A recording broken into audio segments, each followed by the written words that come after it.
Ito talaga yung isa sa kinakatakutan nating mga fur parent, yung magkasakit yung mga fur babies natin. Hi mga furson, so bad news. Nagpunta kami kanina sa vet para ipa-check up si Nabi dahil napansin ko kahapon na parang medyo matamlay siya. And ayun, binlad test siya para malaman kung ano yung sakit niya. Nakita na mataas yung white blood cells niya, meaning daw meron siyang bacterial infection. And isa pa is mababa daw yung platelets niya, kaya possible ito sa blood parasite. Naalala niyo ba yung nagpa-survey ako dito na kung ano yung mas maganda kung NexGard ba or Brabecto?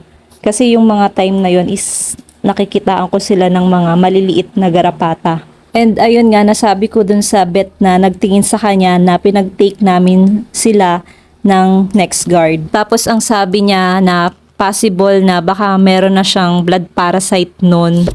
Tapos parang ngayon lang nag-trigger yung symptoms. So, fina-force feed ko si Nabi dyan kasi kailangan niyang uminom ng antibiotic. Ayaw niya kasing kumain and mula pa kahapon talaga, magdamag siyang, buong araw siyang hindi kumain. Mga treats lang yung kinakain niya. Hindi naman siya masyadong matamlay pero hindi kasi siya kumakain. Yung pag-take niya ng antibiotic is for 1 month.